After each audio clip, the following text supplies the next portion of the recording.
Well, brethren, in one of my previous messages that I kind of started a new series, I showed that the first prophecy of a Messiah would descend from Adam and Eve, that it was foretold to them, and also it was foretold to Satan at the same time in the Garden of Eden. The promise was given to Abraham, passed along to him, and a promise of many descendants. Many descendants. Many nations would come from Abraham. Many kings would come from Abraham. God passed this blessing on to Isaac and then to Jacob. Jacob was renamed Israel by God, and he divided the blessing of the promises with his son Joseph. He gave him the birthright blessings of great nations and descendants, and also by giving his son Judah the blessing of the scepter, which is the kingly line which led to the Messiah. The Messiah would descend from that lineage. So we saw how the Israelites, also after their captivity by the Assyrians, made their way into Western Europe and into the British Isles. Ephraim, the second son of Joseph, became a commonwealth of nations as the British Empire, so it actually fulfilled the prophecy that was spoken by Jacob. Manasseh, Joseph's firstborn, became a great nation, the United States of America, again fulfilling prophecy that Jacob, Israel, gave. And we're going to speak a little bit more about that later. I want to get into showing how those blessings actually came about, but that's in a different message. Today's message, we're going to examine the scriptures, and we're going to refer to some different historical events and different historians as well to show the migrations of the Israelites. We're going to see a little bit more detail of where they went, when they went, and why they went to settle other lands. Now, you might think, well, why is this important? Why is this important? Well, I've been studying and working on a message about prophecy that this is all leading up to. Now, many in the world do not take prophecy very seriously at all. One of the reasons that they don't see how they don't believe in some of these prophecies that are given is they don't see how this affects them, meaning, Great Britain and the United States of America. They don't see how these prophecies refer to them, because it seems like it's all talking about some ancient land in Israel. And they don't see how it affects. That is why I'm leading up to this, to show that it does affect these nations. But we have to have some background to be able to show this. One of the things I want you guys to start considering, and I'll probably mention this again at the end, but I know how everybody starts a Bible study program. They always start at the beginning of the year or something and try to read through the whole Bible in a year. Some people, like my wife, she just reads through the whole Bible, and when she's done, she starts again. She doesn't wait till January to start the whole thing. I don't know if you guys started a Bible reading program for this year or not, but what I want to encourage you to do is, if you can read the book of Isaiah, make that a venture there to read the book of Isaiah, because I'll have probably two more messages leading up to prophecy, but a lot of this is going to come from Isaiah. I want you guys to look at Isaiah, read Isaiah, and ask God to help you understand what you're reading and what you're seeing. And I'm sure you're going to see some of the same things that I'm seeing. And it's going to be really interesting when you're reading Isaiah and seeing that some of the things that are said in Isaiah you see happening in our nation today. And this is what we're going to eventually get into, talking about the prophecies. But in the meantime, we need to talk about, some of these things that happened before. As my previous message said, and this one here, some of this is going to help us and lead us into understanding the prophecies of old, that they do matter to our nation and also to Great Britain. In Genesis chapter 48, we saw that Israel blessed his sons and Judah received the scepter, the kingly line that leads up to the birth of the Messiah. An important part of this message is to understand the events. We need to understand the events of Judah's life prior to this blessing being given to him. In Genesis chapter 38, just to kind of sum up what's going on in Judah's life, as we know at this time, Joseph is already enslaved in Egypt. He's in Egypt, and in Judah, he marries the daughter of a Canaanite named Shua, which was probably frowned upon by his family, that he married a Canaanite woman. Well, he has three sons, Onan, and Shelah. Well, Judah finds a wife for his son named Tamar. Now God strikes down strikes down for his wicked ways. So Judah tells his second-born son, Onan, to bear a child with Tamar for his brother's name's sake. Now this is called the Levirate marriage. And it's mentioned in Deuteronomy chapter 25. You don't have to turn there. I'm going to read it, but if you want to, it's Deuteronomy chapter 25, beginning in verse 5. It says, "If brothers dwell together," which they did, "and one of them dies and has no son, the widow of the dead man shall not be married to a stranger outside the family. Her husband's brother shall go into her, take her as his wife, and perform the duty of the husband's brother to her. And it shall be that the firstborn son, which she bears, will succeed to the name of his dead brother, that his name may not be blotted out of Israel." So this was something that they did to carry on the family name and to honor that. Well, however, Onan did not honor this, as you can read on a little bit further, and God struck him down as well. Now we as a reader, we can see this, we understand what's going on because we're being told this story of why Judah's son, died. But I'm sure at that time, Judah himself did not understand that. He did not know why, his son was struck down.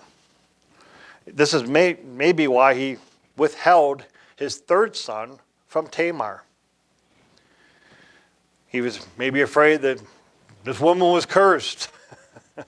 There was superstitions back then too. As a result, Judah actually wrongs Tamar.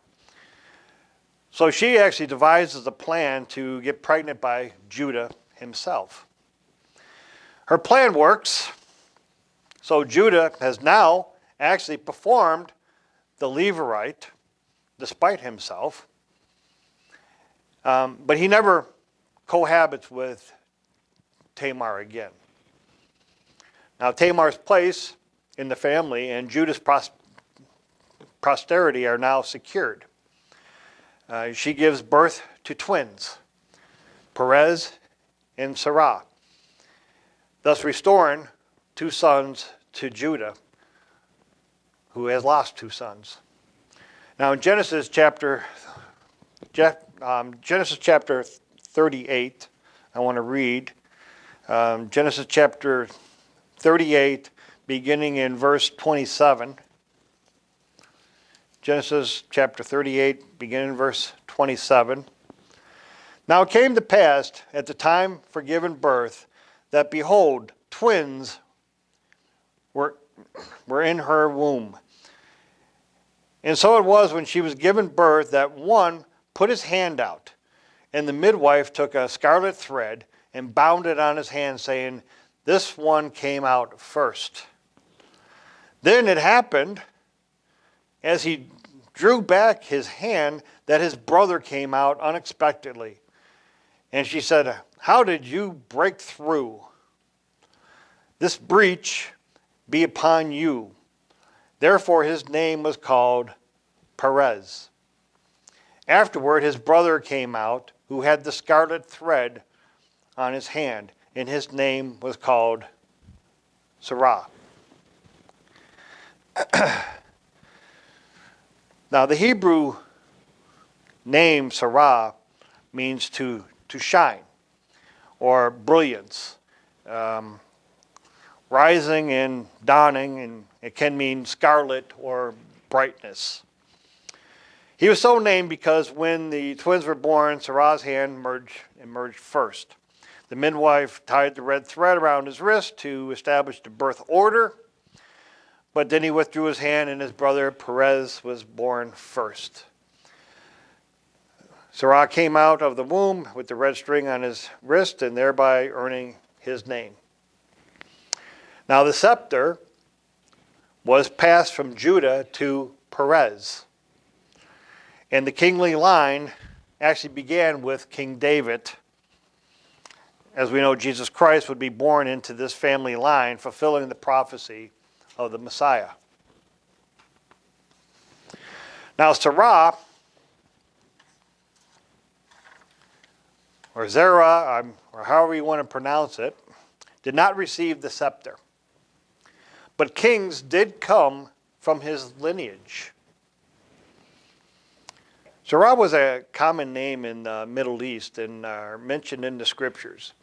Now, one of the first mention of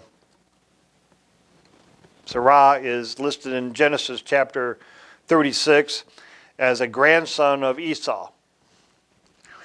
The second Sarah appears in 2 Chronicles chapter 14 and verse 9. It says, Sarah the Cushite marched out against King Asa in the army of Judah with an army of thousands upon thousands and 300 chariots, and came as far as Marishah. Now historians speculate that this Sarah, the Cushite, also is called an Ethiopian in some versions, may be Osorkon II, who was a Libyan king of Egypt. Now, a third Sarah is the name of one of the 5 sons of Simeon, another son of Jacob or Israel. Now, there's a 4th and a 5th Sarah that were mentioned in the Bible, and they were Levites, and they were in the musical service of King David's court, which is mentioned in 1 Chronicles chapter 6. And of course, then there's Sarah, the born of Judah, and his daughter-in-law Tamar. So we see that this was a common name among the Israelites. What's mentioned about Sarah, son of Judah, in the Bible? Well, in Numbers chapter 26, his family was known as Sarhites. In First Chronicles chapter 2 and verse 26, it says that the sons of Sarah were Simri, Ethan, Heman, I love that one, Heman, Calco, and Dara. 5 of them in all. Another mention of Sarah is in Joshua chapter 7, because Achan, the one who took the things from Jericho and caused all kinds of problems for the Israelites, well, he was the great-grandson of Sarah. And then in Nehemiah chapter 11, verse 24, it says that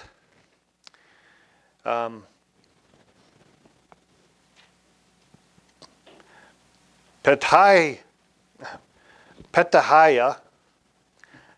some pronounce it Pethahiah, but Pethahiah, the son of Meshezabel, the children of Sarah, the son of Judah, was the king's deputy in all matters concerning the people. Now this word deputy literally means hand.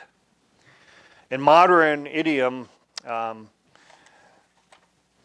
Pethahiah was the Persian king's right-hand man.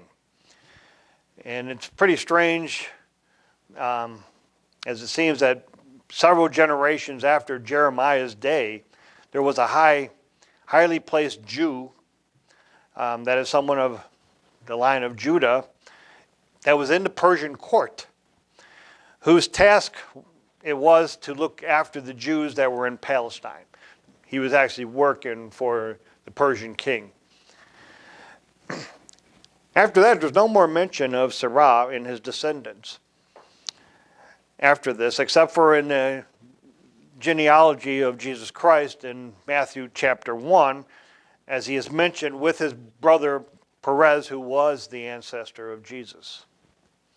So what happened to the descendants of Sarah? According to the website BibleWise.com, Sarah is included in the group that makes their way to Egypt with Jacob's family. As they went in there, when Joseph brought the whole family in there, Sarah goes along there with them. Now, there's some commentaries that say, but there's no mention of any of his sons going along. But when you're looking at the timeline, of course, Perez and Sarah may have been too young to even sire children at that time, meaning that their children would have been born in Egypt. Now, one of Sarah's sons was named Dara or Dardan or Darda. Now, some scholars actually think Darda founded Dardania in northeast of the Mount Ida in Turkey, modern-day Turkey. Now, Dardania was an ancient city in Troad, just north of Troy. This city, according to Greek mythology, actually attributes the founding to a son of Zeus.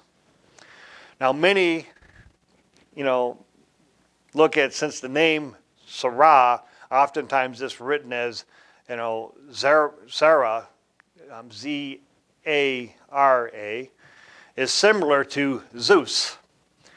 And some have actually melded these versions kind of like together.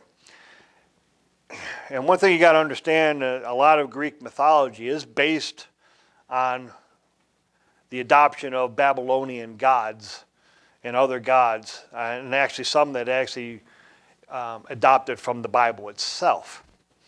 Now, if you study mythologies of ancient people, which I have done, you will find that many of their gods were actually based on real human beings that lived. In Babylon, Babylonian and Chaldean mythology, there's a god Bel-Marduk. I've talked about him many times before. Now, this god is based on the likes of Nimrod, who we know is in the Bible, also Gilgamesh, from the epic tales of Gilgamesh. They kind of equate that maybe the one and the same. And also Sargon the Great is another one. But this god that they created is basically arose from somebody that actually lived, and they propped him up. I know it seems kind of crazy, but think about it. 2,000, maybe 3,000 years from now, if life continued to go on as it does in the world, people one day might actually look back and think that Elvis is a god and that he ascended to some heavenly place called Graceland. And they may be waiting for the heavens to roll back and guitar music to start playing as Elvis returns as the king. I know it sounds far-fetched, but not so. When a pope or an important bishop in the Roman Catholic Church dies, the church immediately tries to find any miracles that he may have been responsible for, even after he's dead, to see if there's another miracle that happened so that they can declare sainthood upon this dead man. So, and it's just a tradition that continues on. All the Egyptian pharaohs thought that they were a god. And even some of the Roman Caesars declared themselves God. Alexander the Great actually declared himself a god. So this is something that's not unusual. And you can see how this gets mixed into mythology. Now, in discussing, Solomon's wisdom in the Bible, it states that Solomon was wiser than Ethan the Ezrahite, and Heman, Calcol, and Darda, children of Mahol. Now these names match 4 of Sarah's sons. Now Mahol means supreme god or dance, leading more credence to Sarah's connection with the Zeus mythology. Now this is all mentioned in 1 Kings chapter 4 and verse 31.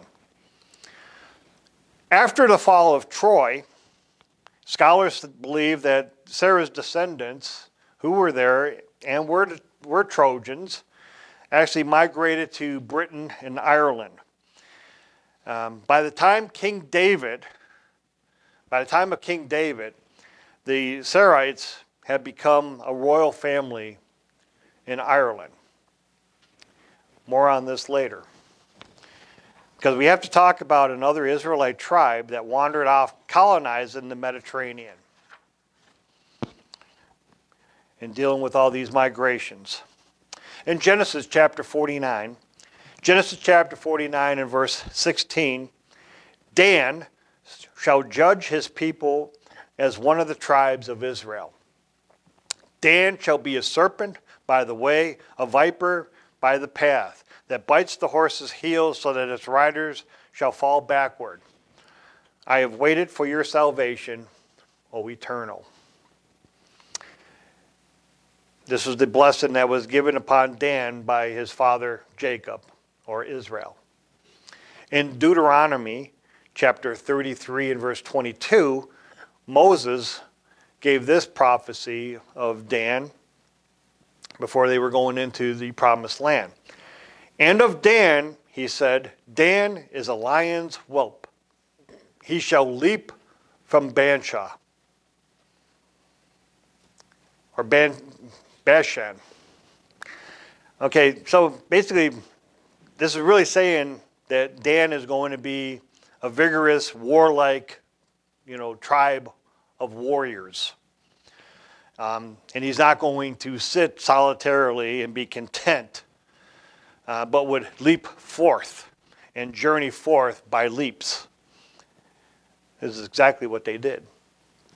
In Joshua chapter 19 and verse 40, the seventh lot, after they conquered the land, the seventh lot came out for the tribe of the children of Dan according to their families. And the territory of their inheritance, there was Zorah, there was a bunch of names, I'm not going to try to pronounce them all, there's Ekron. But it says that with the region near Joppa.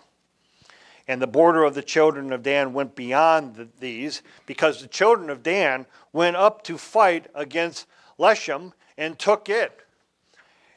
And they struck it with the edge of the sword and took possession of it and dwelt in it.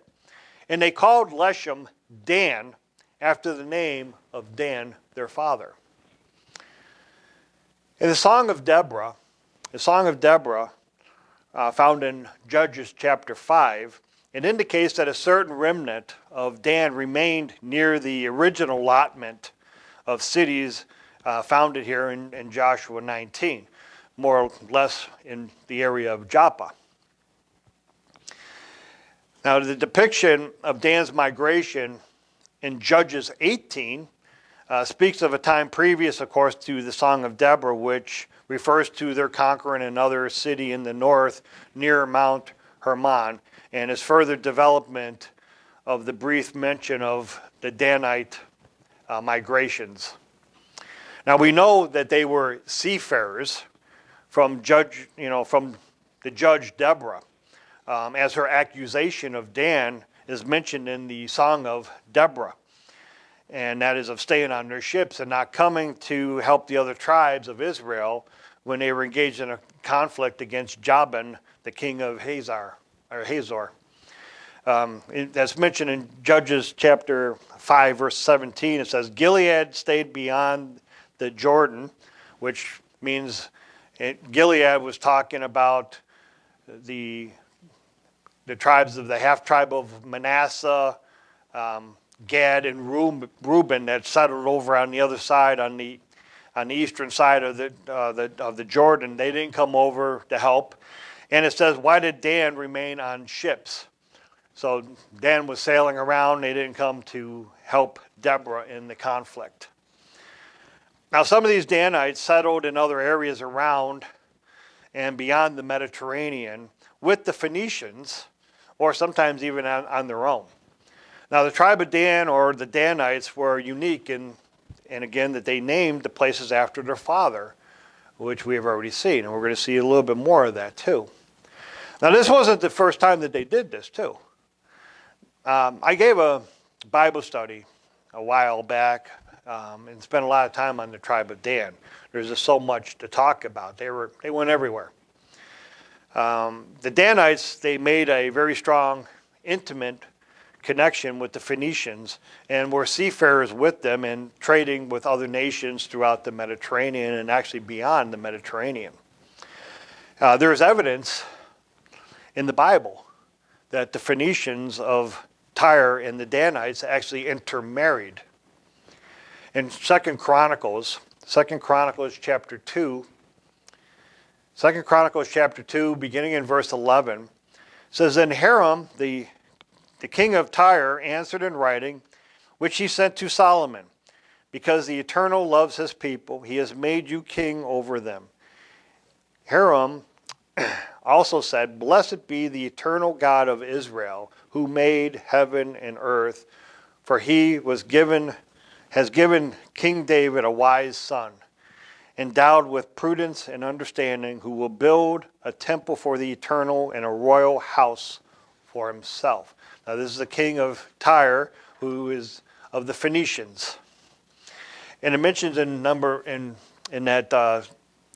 verse 13, it says, And now I have sent a skillful man endowed with understanding.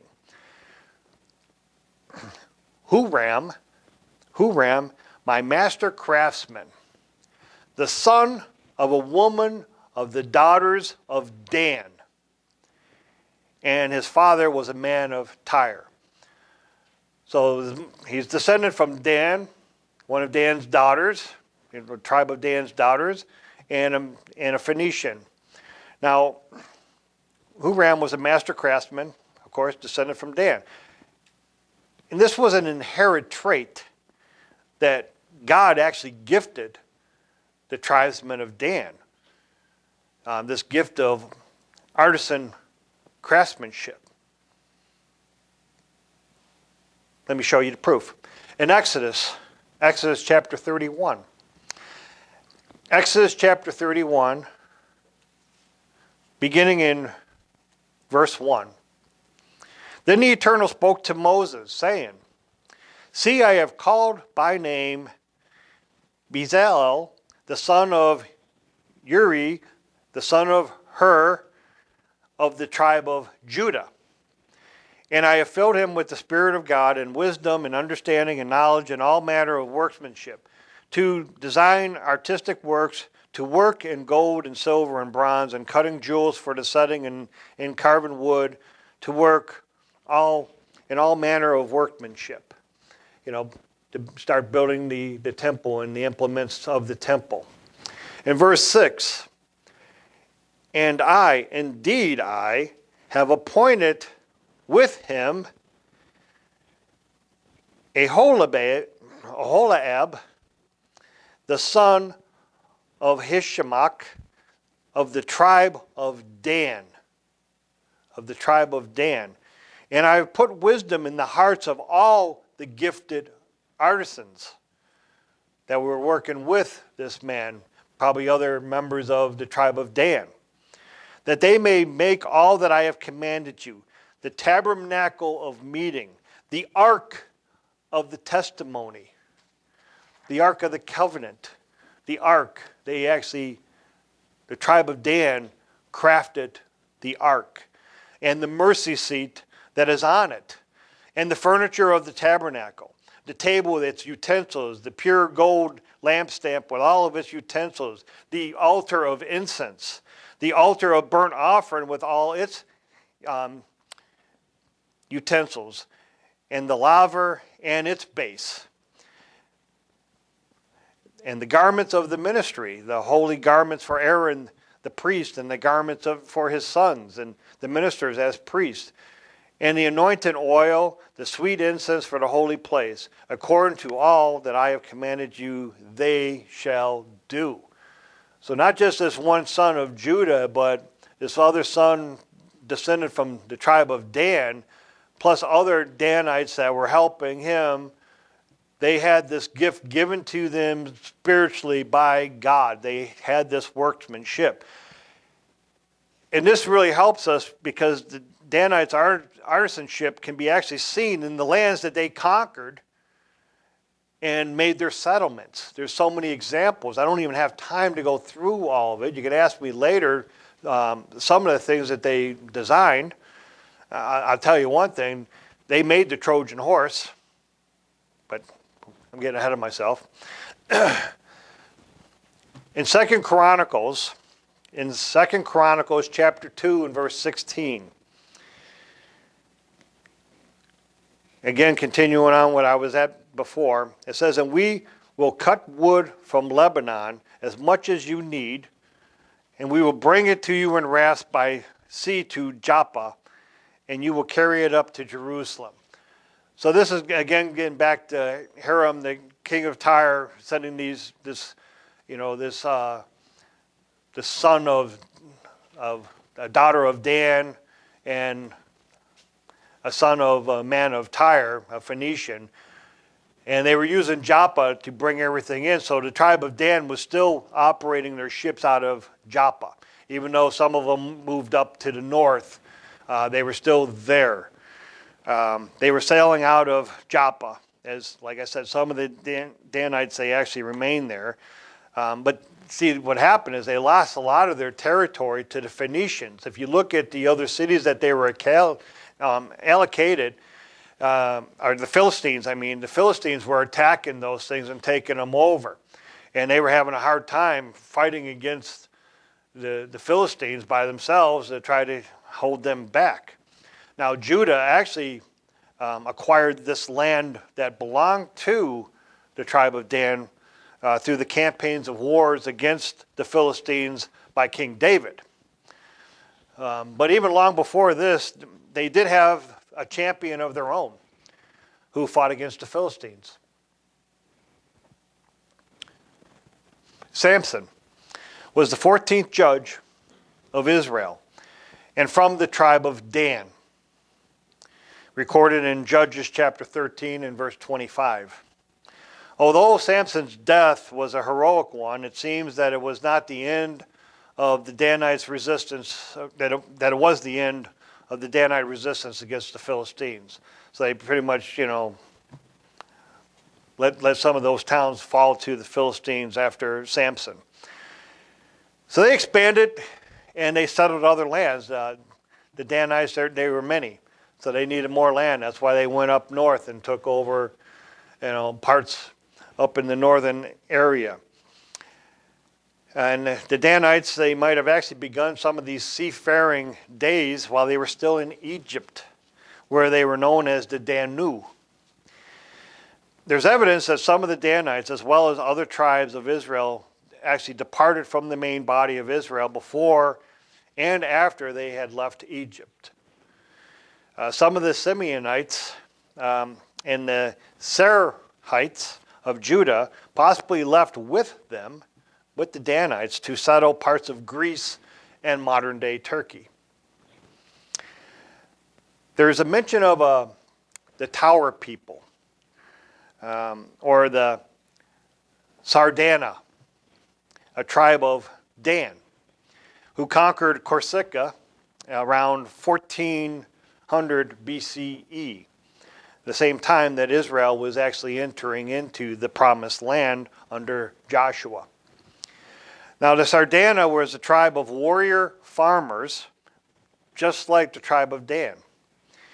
They conquered other lands in the Mediterranean, like Sardinia, which they actually named after their father Dan, and also the Balearics. Those are the islands that are right off the coast of Spain. They conquered those areas, and some even believe that they entered into parts of Sicily as well. Now they were known, the Danites, the tribe of Dan, they were known as the Dani or the Danaoi in Greece when they took over the city of Argos, establishing the Greek Mycenaean civilization. Now the Simeonites, with possibly some of the Danites, also took over a place and became known as the Spartans. That's a whole other story. As they continued to sail around the tribe of Dan and trade with other tribes, like the tribe of Asher, they did a lot of trading with them and other tribes as well as the Phoenicians. They knew what was going on in Israel. They were trading back and forth, but they knew what was happening there in Israel. And some of the tales actually mixed with some of the pagan beliefs, because as you know, the tribe of Dan, they were one of the first tribes to really jump headlong into paganism, and it's mentioned in Judges chapter 18. You can read that later, but they really got into bringing in a lot of paganism up in the north, building their own temple, taking a Levite priest and establishing their own way of worshiping. But one of the obvious tales that they definitely knew of and incorporated into their one of their newfound religions was their kinsman Samson. And their new Greek version of him was Heracles, better known as Hercules. So they took, if you look at Samson, what Samson did, and you look at the tales of Hercules, we're talking about the same person here. Of course, one they're trying to declare as a god, and the other one just was given power by God. Another interesting account that's in the Greeks' history is how the Spartans, that were again Simeonites and Danites that formed that group of people, how they actually chose 300 warriors to fight along with the other Grecian city-states as at Thermopylae against the Persian king under Xerxes the First. They may have chosen that number, the number 300, because of the tale and adventures of Gideon and his 300 fighters that's mentioned in Judges chapter 7. If not, what a coincidence, though. Again, the Serites of the tribe of Judah, who settled in Troad and became known as the Trojans, they also settled in Athens as well, which was the capital of the Attica region of Greece. There's a lot of evidence that they settled in there. Now, the Greek history refers to these peoples as coming from Egypt, as they did. Their arrival was at the same time as the Exodus. Now, not all the Greeks are from Dan and Judah and Simeon. Most of them are descended from Java, the son of Noah's son Japheth. Now, surprisingly, the Greeks and the Trojans, as we know, fought against each other, as history shows. And it's not the first time that Israeli tribes fought against each other.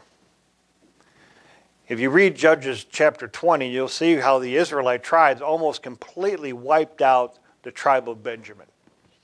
They almost completely wiped them out in a war. And it wouldn't be the first time or the last time either. Once you start looking at where the descendants of Israel went, we've been fighting against each other for a long time. Now, some have interpreted the phrase, Dan shall be by the serpent's way and adder in the path, which is mentioned in Genesis chapter 49, verse 16, as referring to a tribal trait of leaving their namesake everywhere along the path that they went, just as a snake leaves a trail in the dust. And an example of that is there's a place called Mahane Dan, which means camp of Dan, and that's in Judges chapter 18 and verse 12. They named it after Dan again. But I want to show you some other, something else that shows that Dan and the Grecian people were together. And the passage goes, Dan and Javan paid for your wares, transversing back and forth. Wrought iron, cassia, and cane were among your merchandise. That's in Ezekiel chapter 27 and verse 19. So this passage is actually connecting the Grecian people together. They're talking about the tribe of Dan that they know was up in there with the other Grecian people descended from Javan. Now in Hebrew, as we know in Hebrew, there's no vowels, so Dan's name is written D-N. Or that's the Hebrew equivalent. So therefore the words Dan, Den, Din, Don, Dun, or just D-N corresponds to the name of Dan. Now the Danites named towns and rivers after their forefather Dan, as we have seen. Dan is like a serpent, right through Europe, all the way to the British Isles. They left a trail. They left a huge trail. Now in Israel itself, there's a brook Dan, which is called Nakal Dan. There's also the river Jordan. The river Jordan. The actual name is Yarden. Y-A-R-D-E-N. Now, according to some, Yarden comes from Yared Dan, which means descending from Dan. The Hebrew word Yarden or Jordan means actually descender or descended from.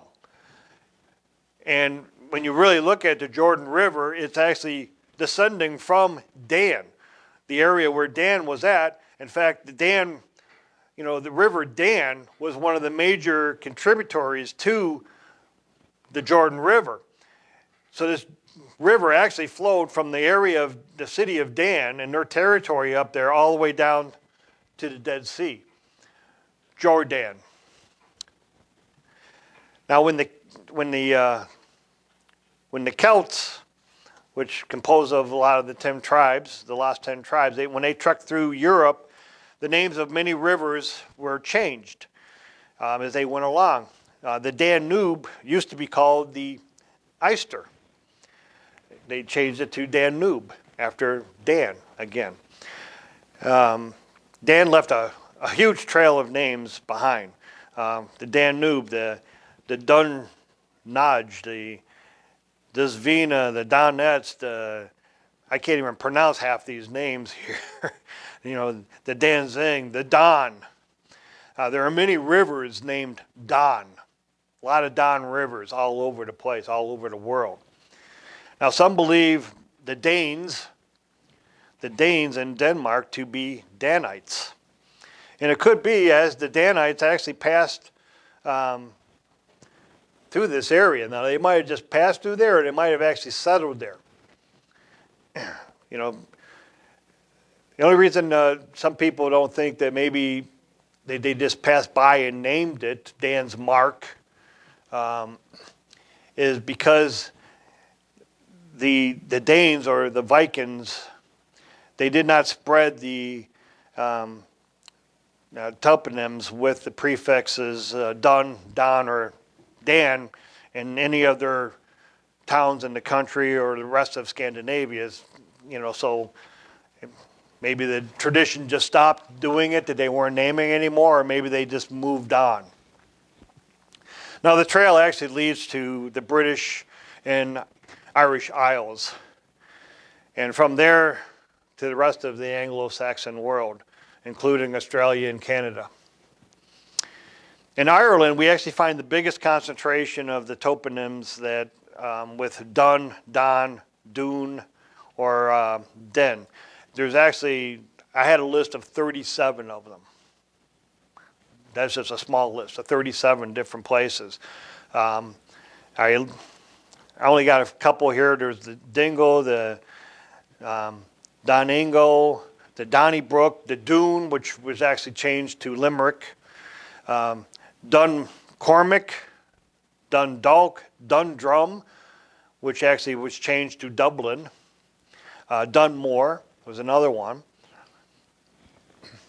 So Dan's in Ireland. How'd they get to Ireland?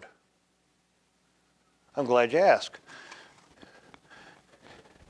In Ireland's history, according to the Book of Invasions, let me try to pronounce the Book of Invasions in Irish, Gaelic, Lebor Gabala Erin. I'm not going to do that again.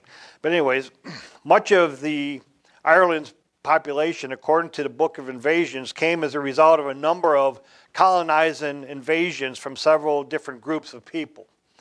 Now, one of the fourth groups that invaded were the Firbolg. It's F-I-R space B-O-L-G. Firbolgi, some pronounced it like that. The fifth was the Tuatha De Danann. And then the sixth group were the Milesians, or actually what they consider now to be the Gauls. 5,000 people from Greece, called Firbolg, invaded Ireland, and it was believed that they descended from a third group that had invaded Ireland before that, the Muntri Nimid. Now, according to the Book of Invasions, the Firbolg were enslaved for 230 years by the Greeks. Now, just listen to what I'm saying here. It's interesting. The Firbolg were enslaved for 230 years by the Greeks. During their time in enslavement, the Firbolg grew in numbers, so much that the Greeks began to worry. If the Firbolg would fight back, if they fought back, would they win? So the Greeks hatched a plan to disable the Firbolg to an extent. They made the Firbolg lug around these bags that were packed with soil and heavy stone. So the name, actually, Firbolg, means men of bags, because they had this burden that they had to carry because they wanted to subdue them. Almost sounds familiar to what was going on with the Israelites in Egypt, trying to hold them back. Now, 5 brothers of this group, they decided to plot to escape, and their plan did work out. I'm not going to give you all the details, but they made it to Ireland. The next was the Tuatha De Danann. I've talked about the Tuatha De Danann many times before. Now, many great scholars and authors on ancient Irish history almost all agree that the Irish Tuatha De Danann were the descendants of the Greek Danoia and were the first high kings of the Emerald Isle. While the Irish Tuatha De Danann were western descendants of the Phoenicians and the Greek Danans, who were also known as the Danoi, or the tribe of Dan. This is the tribe of Dan. Tuatha means tribe. De Danann, the tribe of Dan. It's very obvious that's written there. A lot of historians try to say it was the tribe of the goddess Dana. I mean, they worshiped a god that's named Dana. Well, as we know, the Danites, they made up all kinds of different gods and everything, so why not call one after their father? But this was the tribe of Dan.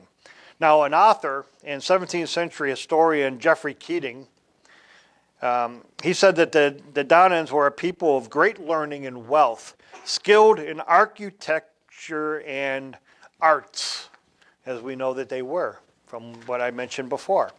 They were advanced so much that they were considered godlike or actually magical. So there's a whole lot of fairy tales and mythology that is in Ireland based on the Tuatha De Danann. They actually considered they were gods invading them when it was this people. Their first appearance in Ireland was 1200 BCE, which was about 85 years after the great victory that Deborah had in Israel. And they definitely fulfilled Moses' prophecies as he prophesied, Dan is a lion's whelp. He shall leap from Bashan, which I mentioned in Deuteronomy chapter 33, verse 22. Now, Bashan was the location of the inland Danites, the ones that were up in the north, just north of the half-tribe of Manasseh, on the eastern side of the Jordan, where they named that town Dan, and also the river that flowed into the Jordan River. That's the area that they lived in. They did leap. They did leap quite a ways from there, just as the prophecy said they would. Now, these Danites, when they invaded Ireland, they were willing to share the land with the Firbolgi, but they fought back, and they lost. So the Tuatha De Danann would now rule for many years until the Milesians arrived in Ireland around 1000 BCE. Now, according to the Book of Invasions, the present Gaelic inhabitants of Ireland are descended from the Milesians. There's a couple different ways that people pronounce it, but I'm going to use Milesians. It's easier to say. Of northern Spain.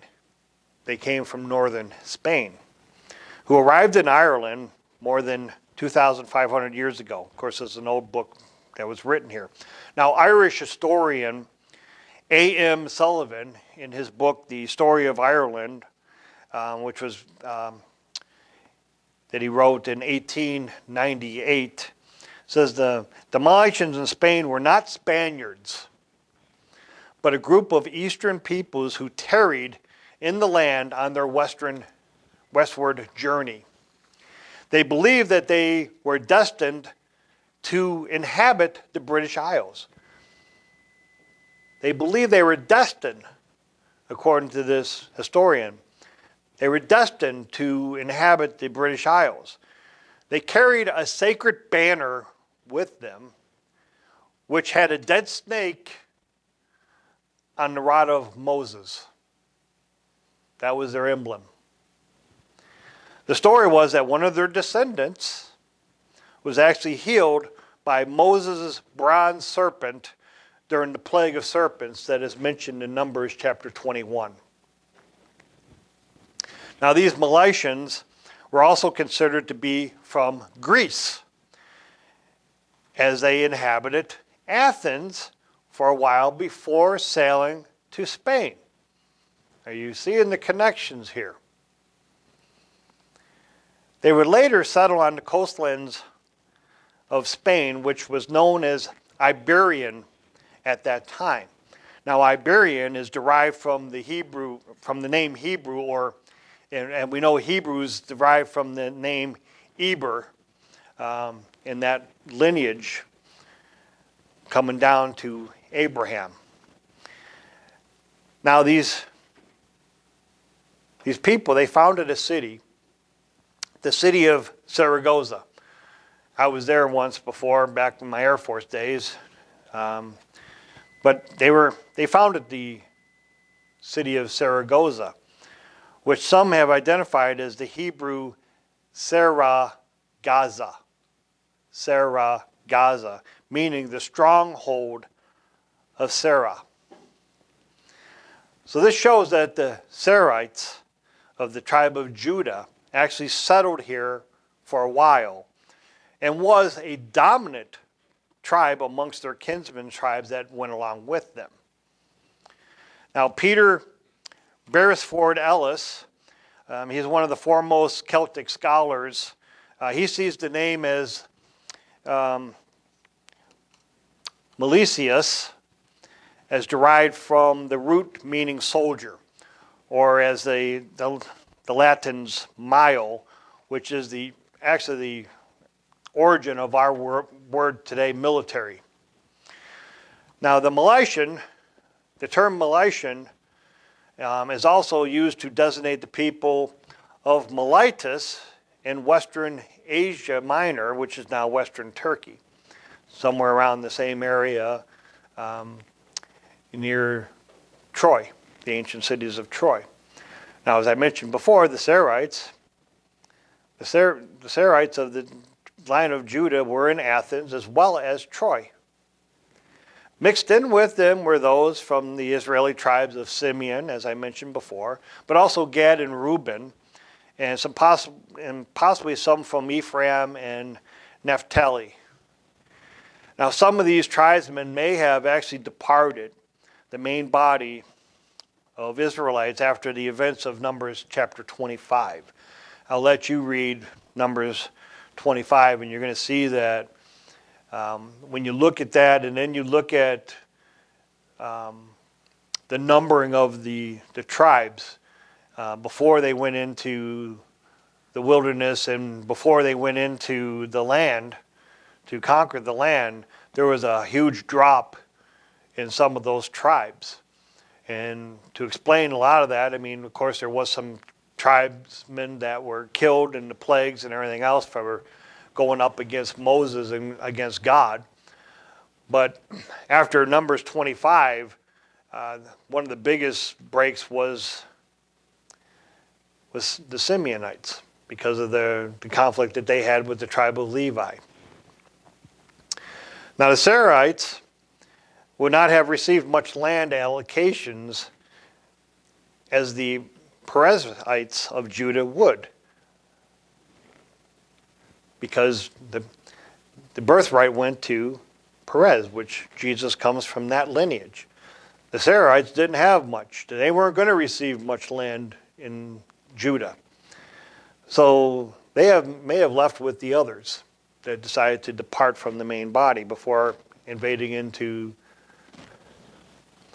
the Holy Land. Now the tribe of Simeon, which really had no inheritance in Israel, pretty much they just had a little teeny pocket in Judah. I mean, you can see that in your, if you got one of the ancient maps in your Bible, you can see that they were within and they pretty much got absorbed by the other tribes. That's why they didn't have an inheritance when you read about them. So they went along with the Seraites and also with the Danites that loved to move around a lot. They wanted more territory. And the Simeonites, they were also a great warrior tribe as well that went along with the Seraites. But history infers that the Seraites were more of a royal family. They were a royal family. And the Simeonites and the Danites that may have been with them were the warriors. Now, Irish nationalist, activist, author, and political journalist John Mitchell, in his book History of Ireland, says that the Milesians claimed they directly came from Egypt to Spain. They claimed to be blood relatives of the Iberians and the Scythians of the Black Sea area. Now, both of these groups we know began as colonies of Israelites. Irish writer, poet, and lyricist Thomas More, in his book, The History of Ireland, says the migrations into ancient Ireland were facilitated via the Phoenician colonial network. And their ships, their Tarshish ships that they sailed. And we know that the tribe of Dan was right along there with them, sailing these same ships. We know that from the Bible, we know it from history. Now, according to Jeffrey Keating, the Milesians and the Tuatha De Danann were related and spoke the same language. Of course they did. They were all descendants of Israel. They would have been related. They would have spoke the same language. But they fought for the Isle of Ireland, and the Milesians defeated the Tuatha De Danann. Yet they allowed them to settle in the southern parts of Ireland while they remained in the northern part of Ireland. Now, legends, if you read the fairy tales and the legends, it basically says that the Tuatha De Danann were sent to the underworld. No, they were really just sent to the southern part of Ireland. And the Milesians, they stayed up in the northern section. And so I'm saying that the Israelite tribes, they went up and they took over Ireland.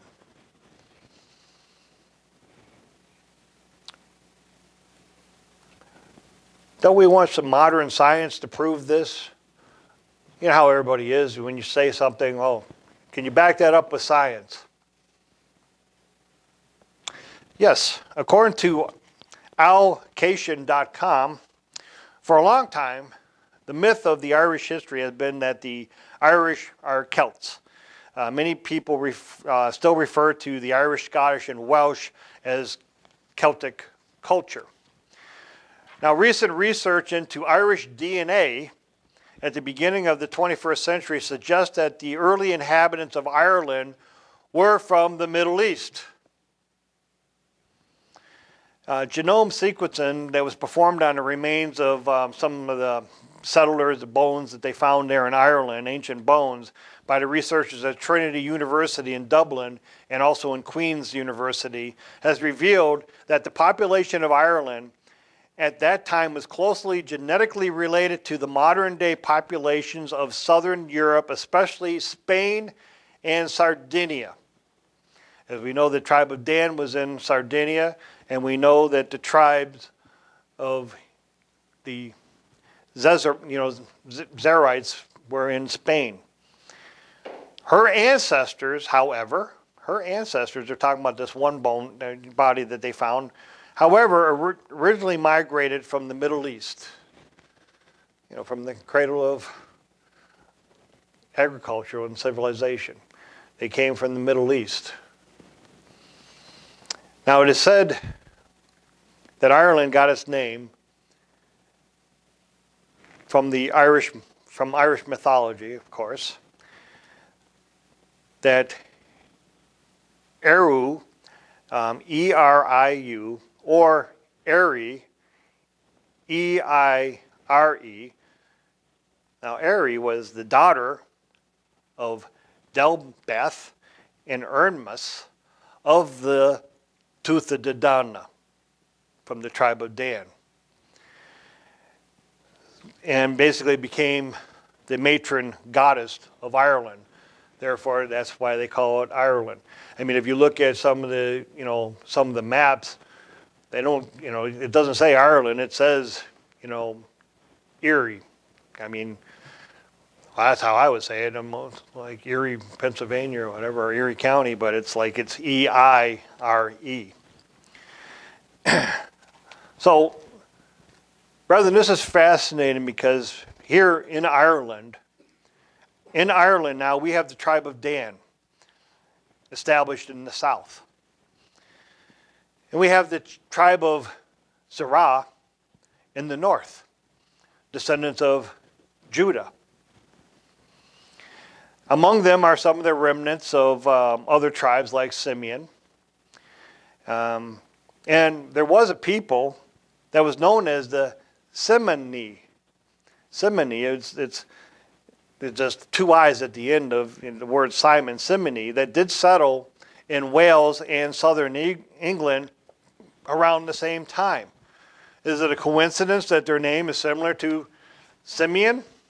I don't think so. We know that they traveled together in other parts. There's a lot of evidence. There's so much I can't bring it all out, but I've got tons of books and tons of articles that show the connections.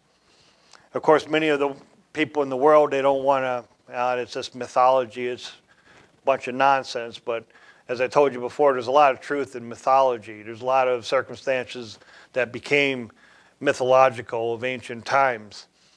It's just another part of the deception of Satan to hide from us our identity, which is what I am trying to establish, what our identity is, so that we understand what the biblical prophecies are.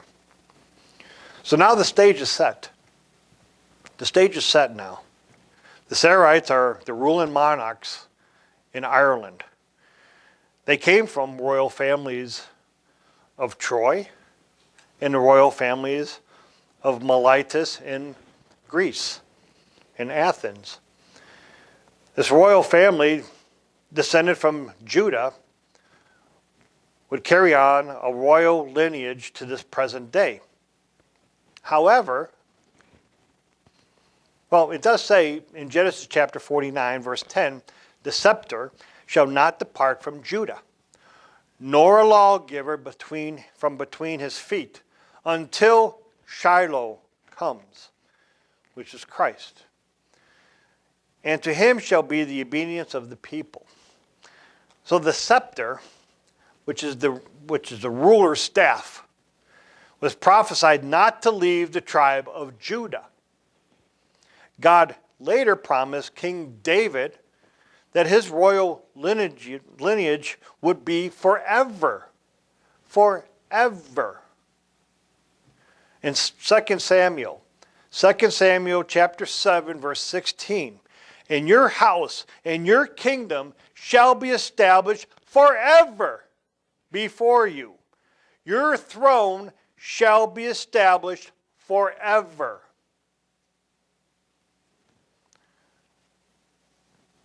Do we know what forever is? It's forever. The Bible shows us that this lineage ended when Nebuchadnezzar killed the sons of Zedekiah before his eyes, and then put his eyes out, and then bound him and took him to Babylon as a prisoner. Or did it end? Did it end with Zedekiah? And how could, if the lineage was supposed to go through Perez, can we say that the lineage still continued on through Sarah, the other son of Judah? Well, that's what we're going to be talking about in the next message. And we're going to show some very interesting things. One of the most interesting things that we're going to be talking about is there's a special person in the Bible that is on his way to Ireland. And he's bringing a lot of interesting things with him to Ireland. He's bringing possibly 2 daughters of King Zedekiah with him. He's bringing this stone with him. He's bringing many things with him. And there's tales that are wrapped in with mythology about them showing up. So next time I'm going to show you how David's royal lineage made it to Ireland and actually continues to this day in Great Britain. But that's for next time.